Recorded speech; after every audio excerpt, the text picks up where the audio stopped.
make sure everything's going good.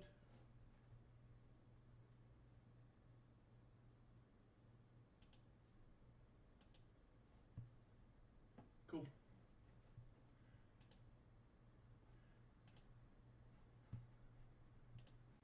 So, folks, before I get into playing some Armored Core 6 today, while I was out with a walk, some stuff hit me about Elden Ring, and I just kind of need to get it out of my head.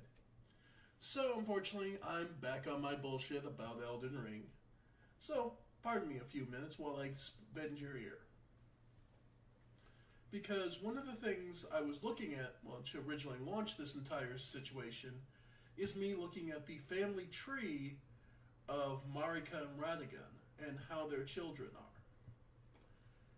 And I've been spending the entire time, last time I did a playthrough of back on my bullshit, I was looking back and I kept wondering about Marika versus Radagon and their conflicting ideals and representation. Because we know they share a body, but they don't seem to share many attributes or mentalities. The interesting bit came up to me when I started tracing back the idea of who they are and what they were going through, and why each of the children they have are significant. And bear in mind, this particular image has several inconsistencies and things that are wrong. Like, Ronnie is not a sibling to Blythe. They are like siblings. They grew up together. They're childhood friends.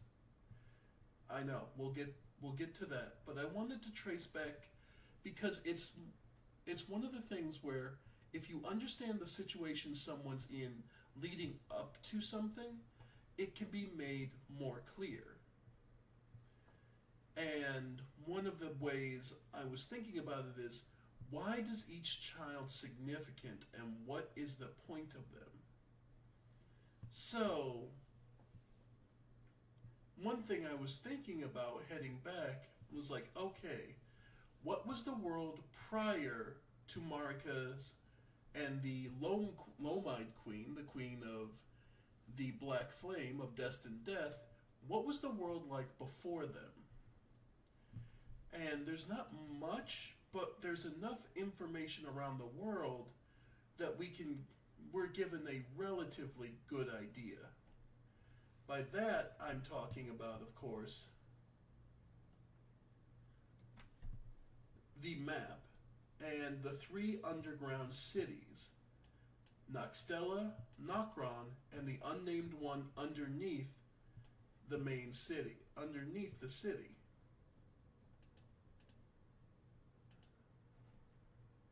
So, yeah.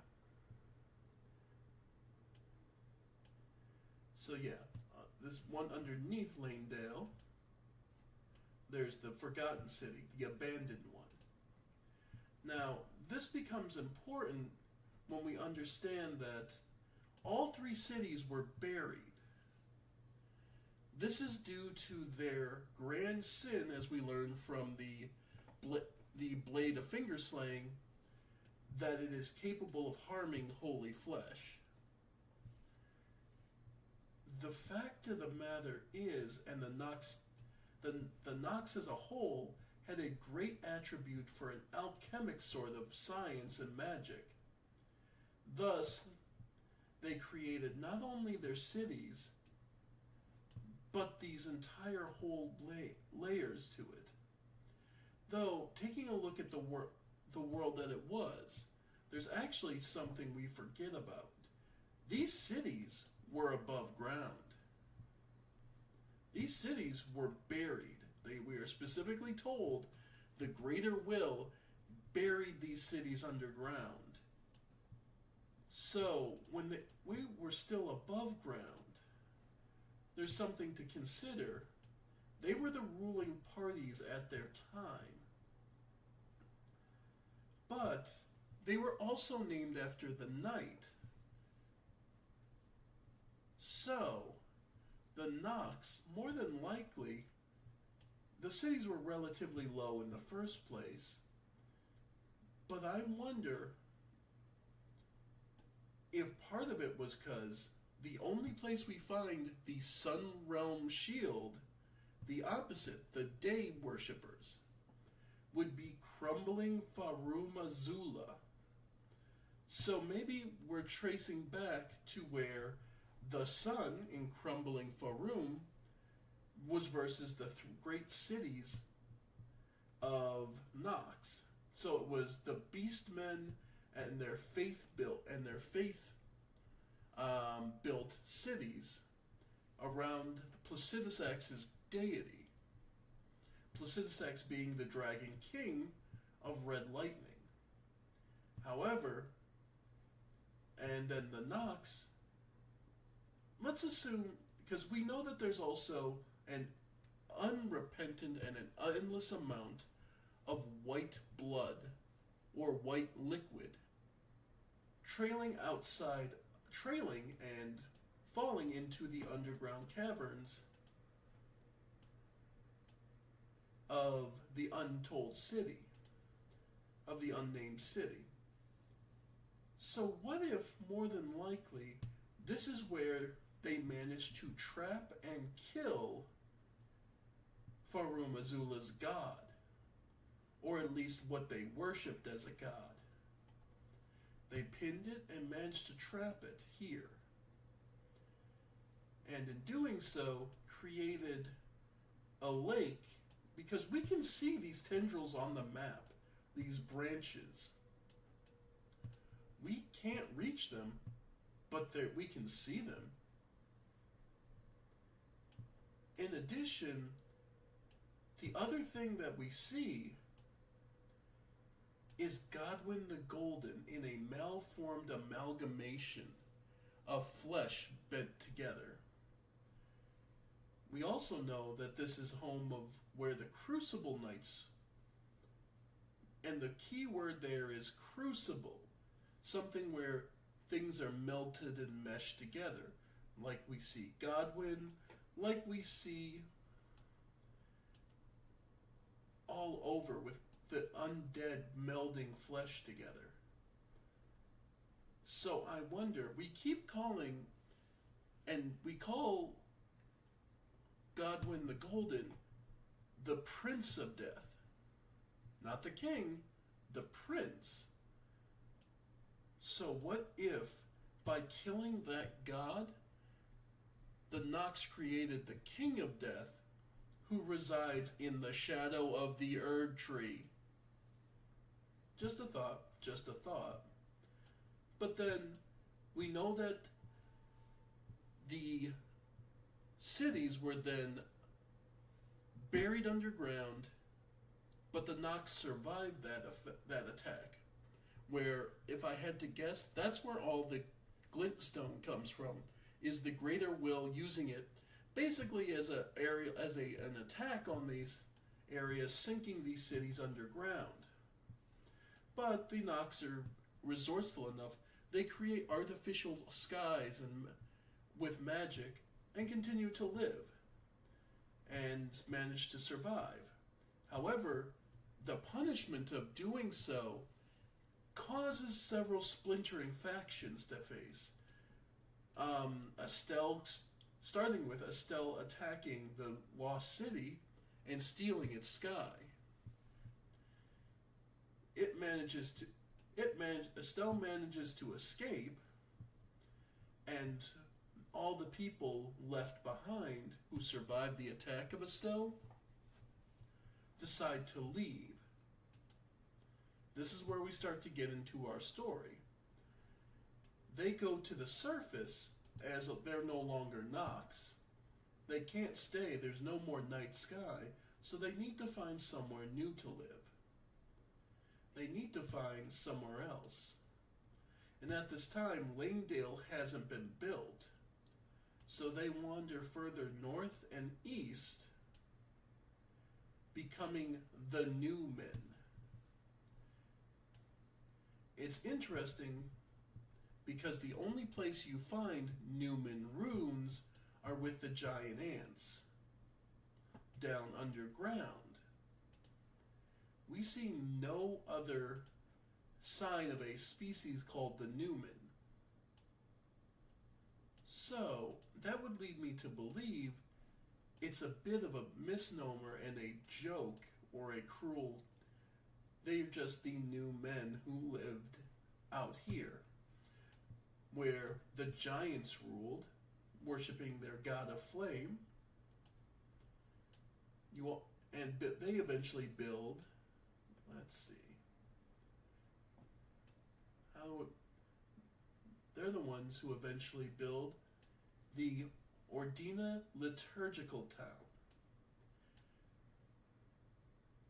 and create a sort of a new idea and continue their research. And this is where you'll get the various homunculus races we've come across. Ordina is protected by the fact that the people here have a separate dimension, basically, the Ordina Everjail, which was likely actually a protective measure meant for them to escape and hide, so that if anyone came looking for them, they'd just be going to the Everjail, and likely people would walk into an empty, vacant city, and then the assassins, the Black Knives, like the other Nox, would come out and ambush and kill any attackers. These people had been hunted by the various forces. The giants and trolls at this time were still allied, so they probably came stomping through pretty regularly. Not to mention the fire priests,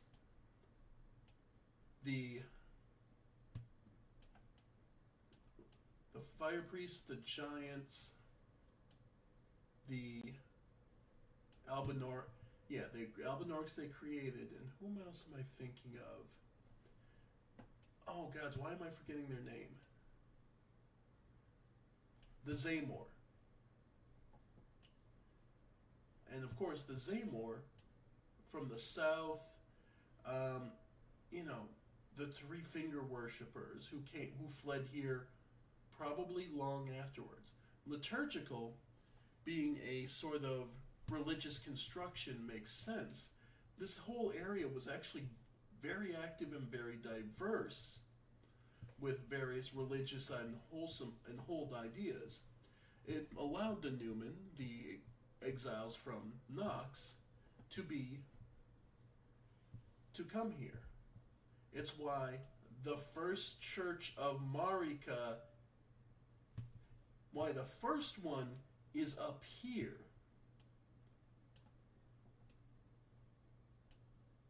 You get what I'm saying? That's where we're getting into the idea of this group. So we know Marika was first. Radigan comes later. So as Marika makes a deal with the Two Fingers. She'll represent their ideology, their philosophy. She will take the forefront. And then, from there, her and her half-brother decide to move out, to head south and west, and bring the entire island, the entire continent, under the control of the Two Fingers. But to do so would require help. And that's where Godfrey comes in.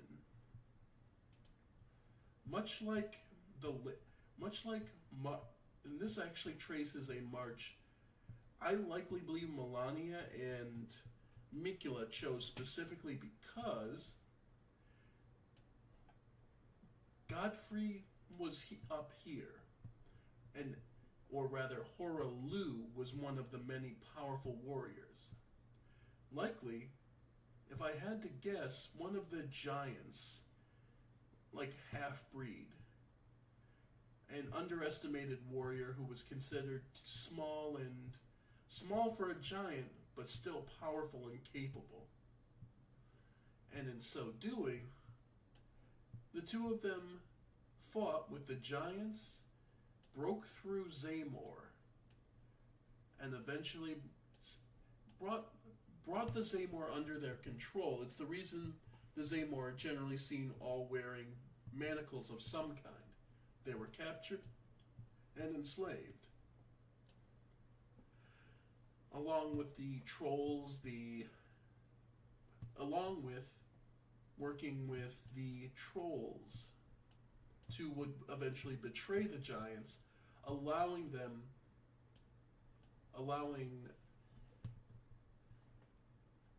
Godfrey to be able to face them down and bring the giants to only one remains at Flame Peak. Marika didn't feel the need to finish off the giants. If anything, keeping the God of Fire sealed as a potential counterpoint to, because the thing you have to understand is no one trusts the Two Fingers. Period. Every single member, including Marika herself, never trusted or wanted to work with the Two Fingers, but they offered such significant power that it's clear that everyone just trying to take advantage of them. Not that the Two Fingers weren't taking advantage of everyone else. It's one of those harmful relationships. So, if we understand that these two are the first couple to happen, so as they eventually found and start working their way south and west, they eventually come to Langdale, and probably, if I had to guess, Marika discovers the corpse of the dead god. The Two Fingers are overjoyed. They'll use that as a power source and start establishing their divine towers. It's the reason there's two of them here. One, remember that each of the towers is representative of one of the demigods. And if we understand that,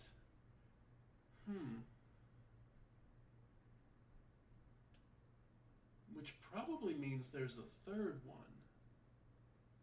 Or there was going to be a third one for Godfrey the Golden. Because the one we use for the rune from God... Yeah. Because Godric's tower is just down here in Limgrave.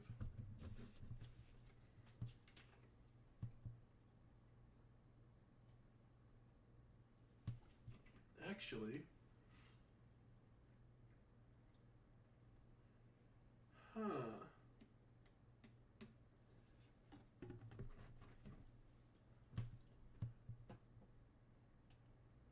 that tells a different story than I was initially thinking. The Divine Towers of East and West Atlas were founded likely when the twins, Morgott and Moog, were born. Whether or not this was probably a way to siphon and channel their power, such that should the Two Fingers ever truly need to steal the power away and use it themselves, it would be possible. Because remember, anytime you take the rune from them, you have to go to those locations to activate them. So, those two are born first and are immediately placed in the underground prison and hidden away, the subterranean shunning grounds. Because they're both omens. Okay, so those two are actually the oldest. I can believe that. Okay. So if Morgott and Moog are the oldest, and they put those two underground. It's why you can find Margit's shackle that will harm and keep them bound. Huh. Okay.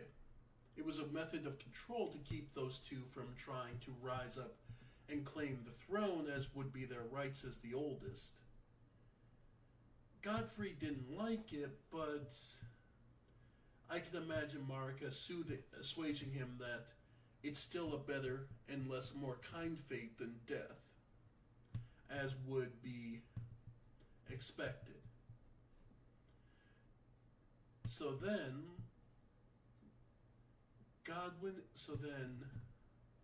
at that time, they continue moving west towards the Karia. Okay, so say they continue heading south and west, which brings them in conflict with Karia. The Karian family had ruled over the area up until this point. And this is where we first get introduced with Marika finding that her first two children were such unfortunately disappointments in their own eyes.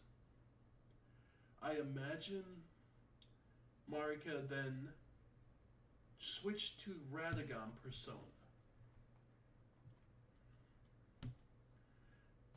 Basically started alternating fighting as Radagon alongside Godfrey. Marika pretending to be back in the city, probably aided by Malekith. Malekith pretending that they were in the city, while as Radagon they went out to fight along with Godfrey against the Karians. It would be then at that point.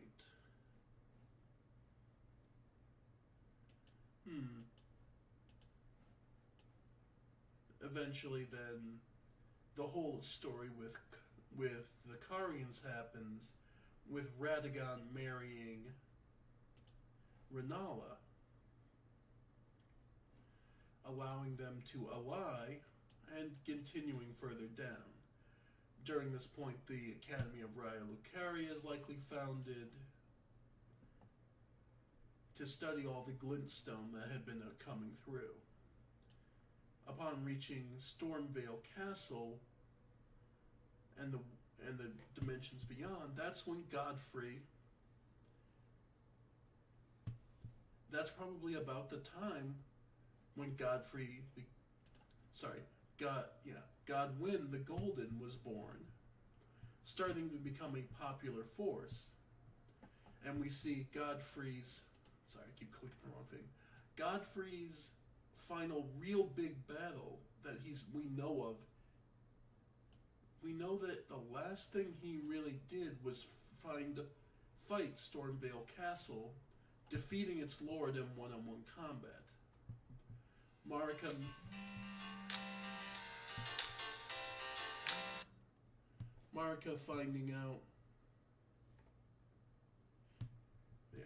Marika finding new ways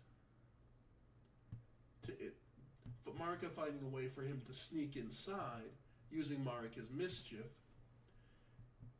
which is a kind of giveaway that they know how to shapeshift their form visually, so it's no surprise that they can switch between genders and such. So while Radagon kept the Karians away, Stormvale basically falls to Godfrey. And that's when Godwyn is discovered by the Elden Ring, by these forces that they cannot hold. That would be why Godwyn can't. Oh. And that would be why Godwyn's tower is there at the height of Godfrey's conquest. And then it's revealed that Godwin is not. Oh God, what did she call him?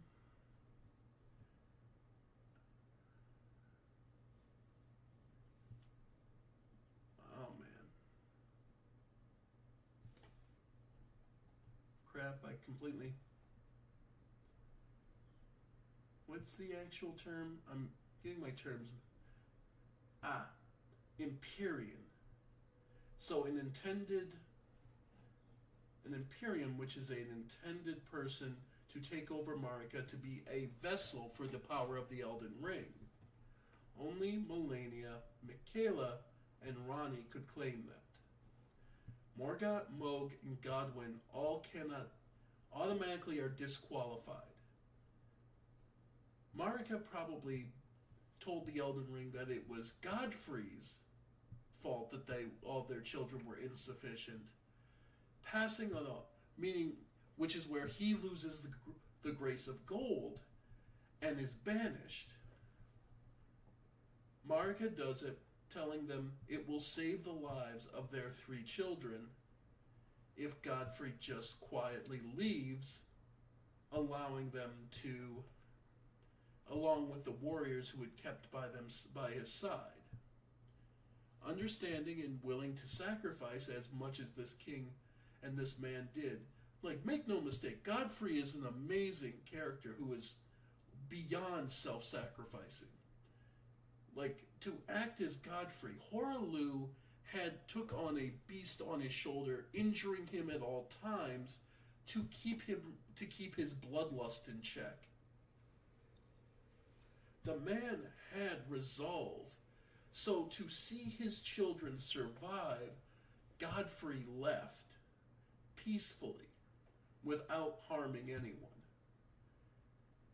That makes a lot of sense. So then, it wouldn't be. So then the children of, as things go, the children of Renala, Ranni, Radahn, and Rykard.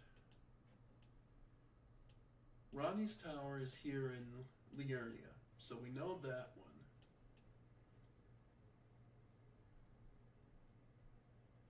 That's the easy one. Volcano Manor. Now, the thing to remember is the Carian family was a matriarchal society, meaning Ranni was the only one up for actually ruling the Carian lands. Radahn and Rykard would be relegated to other roles. Radahn would become a general, and Rykard would ally himself with the Volcano Manor and the Mount Gelmir organization. So, more than likely, if I had to guess, this would be a political move on Renala's part. She wanted Mount Gelmir's potential help should Langdale ever decide to go on the conquest again. She was extraordinarily smart, so it's that. Okay. And that's where Rykard would eventually, basically, if you ever listen to the song Hell's Coming With Me by Poor Man's Poison, that's pretty much Rykard's story. He was probably bullied, beaten up, and generally disrespected, as he was the middle child, and since he wasn't female, he didn't have a shot at becoming, one of the he was Carian royal, but he wasn't afforded a royal's real respect and expectations. So that makes sense. So, the Divine Tower Liurnia, Limgrave, Divine Tower Caelid, because I imagine for a similar reason,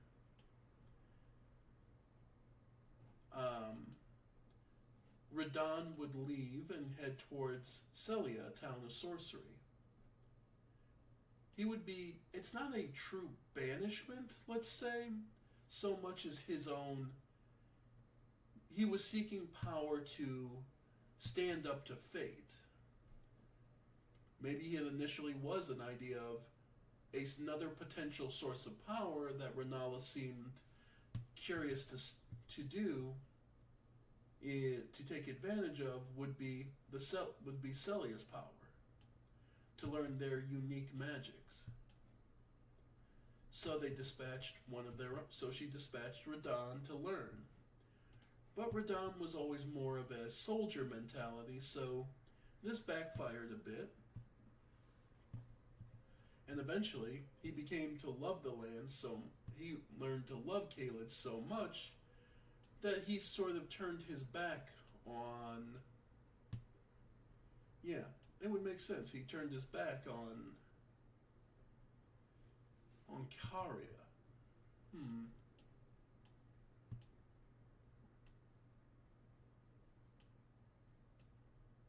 forgetting where. The only one I'm forgetting is where is.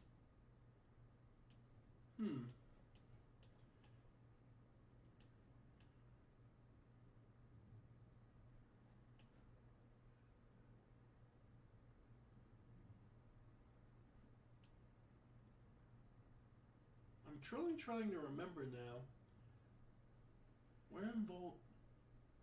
Where is Rykard's room?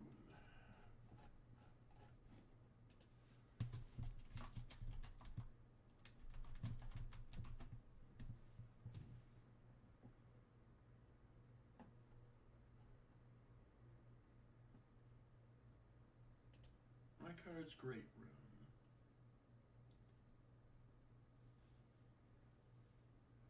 West Atlas.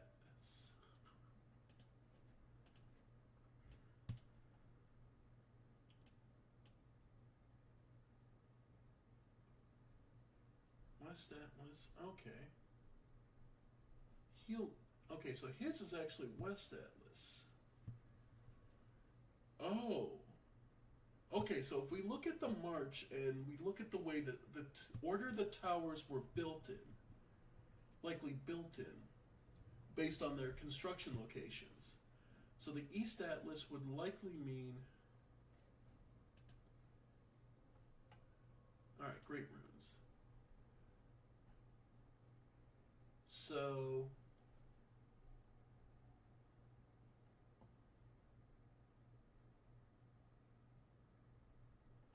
Okay, so if we look at it from that angle, the first Divine Tower is East Atlas, which I believe is Morgoth's.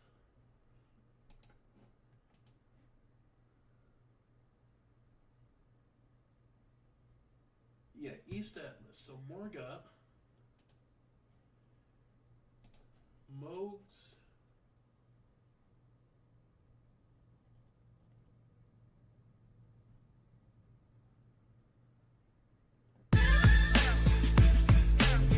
We are Solid Black. Join us and try another angle.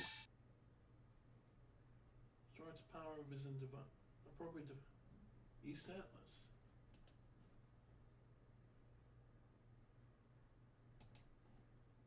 So Boaster East. Yeah. Okay, so that's what it is. So yeah, that still holds up. Morgoth and Moog were born at the same time, considered failures. Okay, and it's just the two different. I forgot that there's two towers in East Atlas. Okay, and so then Godwin's is there. So yeah, Morgoth and Moog are actually the first ones. Rykard is then.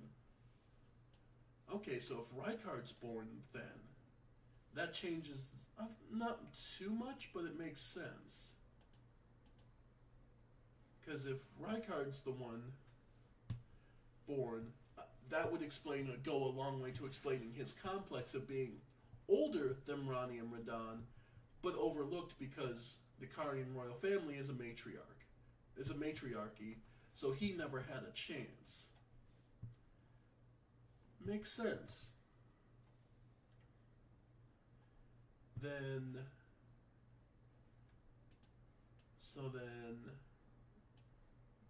the next divine tower is Liurnia, which is Ranni, who was viewed as was Ranni. So Radahn's so likely.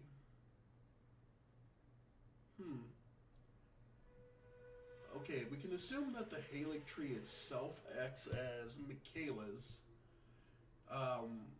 would act as Michaela's divine tower. Actually, that makes a perfect amount of sense. Because Melania's.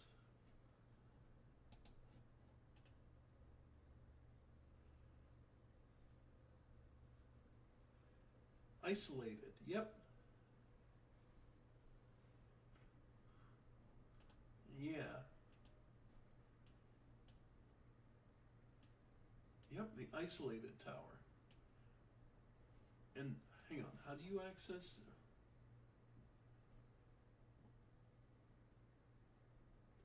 Access via the waygate from the Divine Bridge.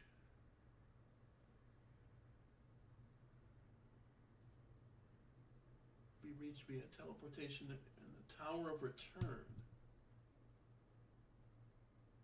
Yeah, that makes sense, actually.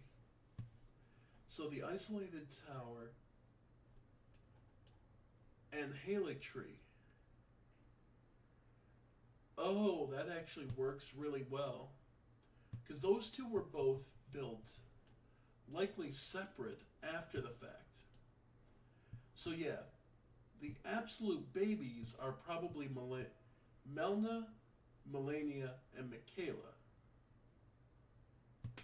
Okay, so Morgan and Mohg are the oldest. Then Rykard comes around. Ranni, Radahn, Michaela, Melania, and Melna, probably, likely at the end. This is because they're... So if we accept that... Radahn being one of the youngest...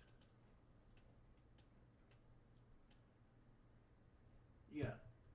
So Godwyn is born and basically becomes the height of respect for all of Langdale's capital. However, the Two Fingers have already declared that he cannot be Elden Lord. And as such, Ranni deems him a useful sacrifice,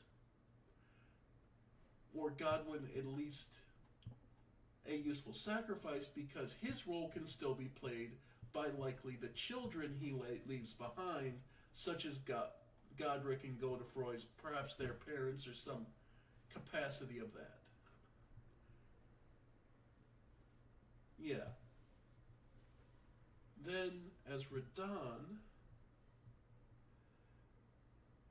abandons the... Yeah, because the... Yeah, that makes sense. And then Michaela and Melania, due to the... So then, at this point, with the Divine Towers out, everyone and all the children via another person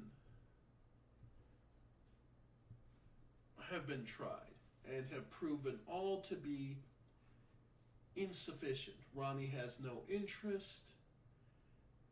So, and Ronnie's the only, out of, 6 children, only Ranni had the potential to be a Empyrean.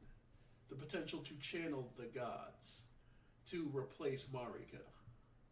And Rennala was probably hesitant to do so, as her role, Rennala viewed Ranni's role as to be purely the next ruler of the Carian royal family, so becoming ruler of Langdale was a secondary, minor thing.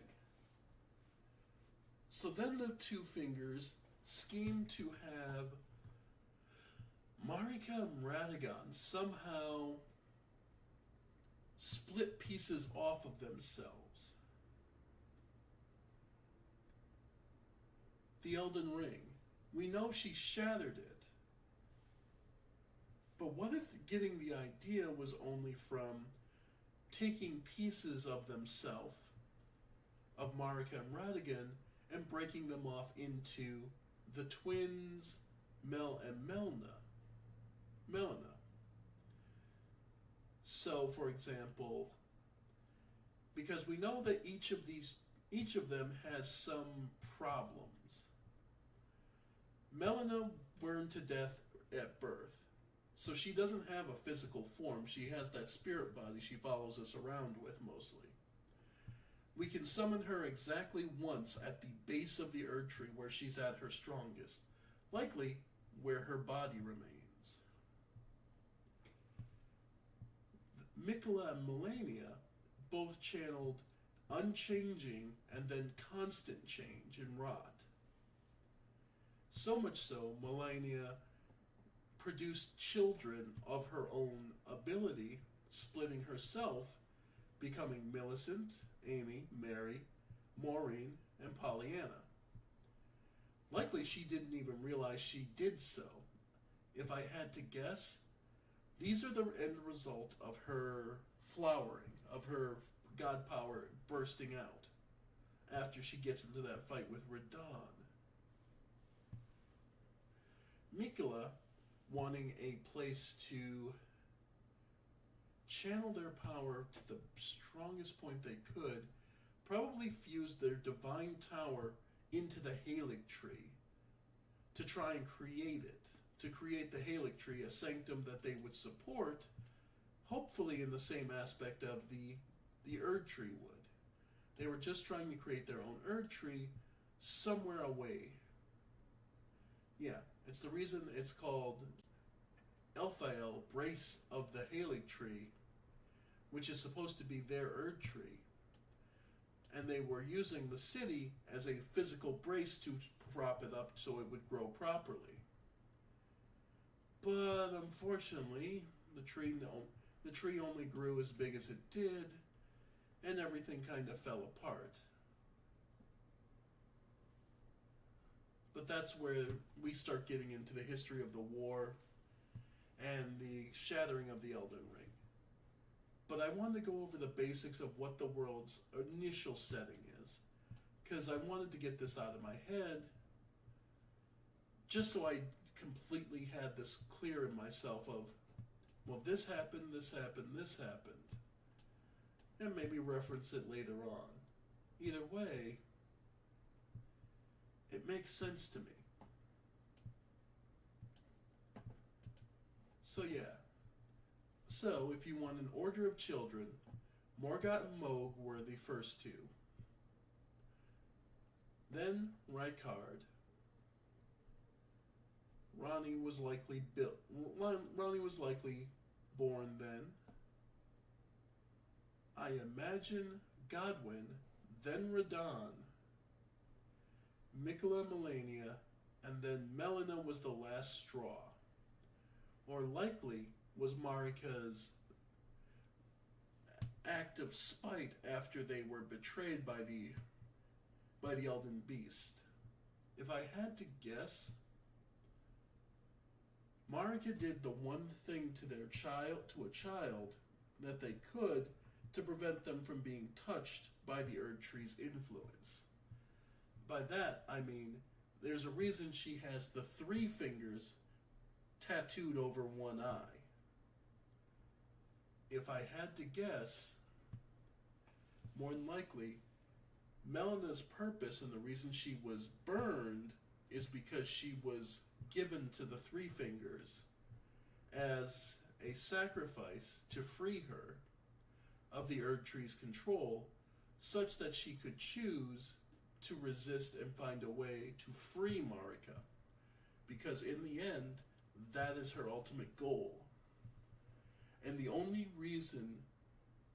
time she gets upset with you, the only ending, you can ally with the Dung Eater if you want, the only ending wherein Melina is cross with you is if you try to spare her and sacrifice the world by becoming the Lord of Chaos. Because that will destroy the Lord of Chaos plans to destroy everything and reset the whole world. Melina doesn't want that. She recognizes what the three fingers are, and she considers you an abomination, and it's why she's so willing to sacrifice herself for your journey.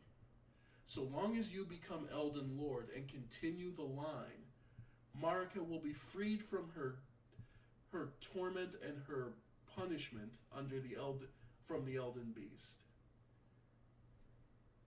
So Melina's goal is likely to free Marika, whereas Michaela's goal is to cure Malenia of the rot, of the scarlet rot, as well as likely building up their own power and finding a way to surpass the two fingers. Because we never see the beasts of Malenia and Michaela. They're shadow beasts, they're Blide equivalents. We've never seen them. Either they'll show up in Shadow of the Erd Tree, or I want to bet Malenia already killed them. I'm willing to bet Malenia killed them so that Michaela would be free to seek out alternative sources of power and alternative methods than what the two fingers would specifically ascribe to them. So, at least that's my thoughts on it. Anyway, folks, I just need to get this out of my head. So, thank you for letting me ramble, and I'll see you all next time on something else. Bye for